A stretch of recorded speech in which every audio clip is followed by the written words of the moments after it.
এদেশের রাষ্ট্র ক্ষমতায় আমরা আর কোনো চাঁদাবাজদেরকে দেখতে চাই না। এদেশের রাষ্ট্র ক্ষমতায় আর কোনো টেন্ডারবাজকে দেখতে চাই না। এদেশের রাষ্ট্র ক্ষমতায় আর কোনো ভারতের দালালকে দেখতে চাই না। ইসলামকে রাষ্ট্র ক্ষমতায় নেওয়ার জন্য প্রস্তুত আছেন না? ইনশাআল্লাহ। ইসলামী আন্দোলনের মোহতারাম আমির পীর সাহেব চরমোনাই ঘোষণা দিয়েছেন, ইসলাম দেশ ও মানবতার পক্ষে এবার ভোটের বাক্স একটা হবে ইনশাআল্লাহ। আমরা স্পষ্ট ভাষায় বলেছি, এদেশে আমরা আওয়ামী লীগকে দেখেছি, এদেশে আমরা বিএনপিকে দেখেছি, এদেশে আমরা জাতীয় পার্টিকে দেখেছি, তারা কেউ মানুষের ভাগ্যের পরিবর্তন করতে পারে নাই। বান্ডেল থাকলে প্রতি সেনমানিতে টাকা বাঁচবে। বিকাশ সেনমানি বান্ডিল কিনে জিতুন প্রতি লেনদেনে। মুক্তিযুদ্ধের প্রকৃত চেতনা বাস্তবায়ন করতে পারে নাই।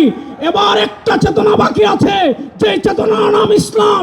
ইসলামকে রাষ্ট্র ক্ষমতায় নিয়ে সব দুর্নীতি দুঃশাসনের অপসারণ করবো ইনশাআল্লাহ। সর্বশেষ একটা কথা বলে আমি আমার বক্তব্য শেষ করব। আপনারা জানেন, সমাজের বিভিন্ন জায়গায় যখন দুর্গন্ধ ছড়িয়ে পড়ে, দুর্গন্ধ তাড়ানোর জন্য বাতাসের প্রয়োজন আছে না নাই?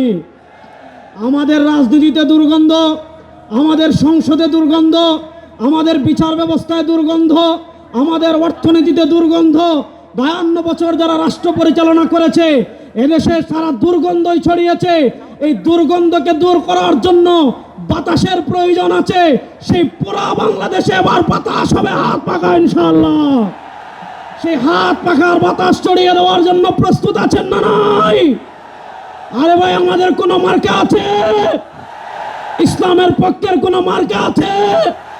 মুক্তিযুদ্ধের প্রকৃত চেতনার কোনো মার্কা আছে? ভারতীয় আধিপত্যবাদ মোকাবেলার কোনো মার্কা আছে?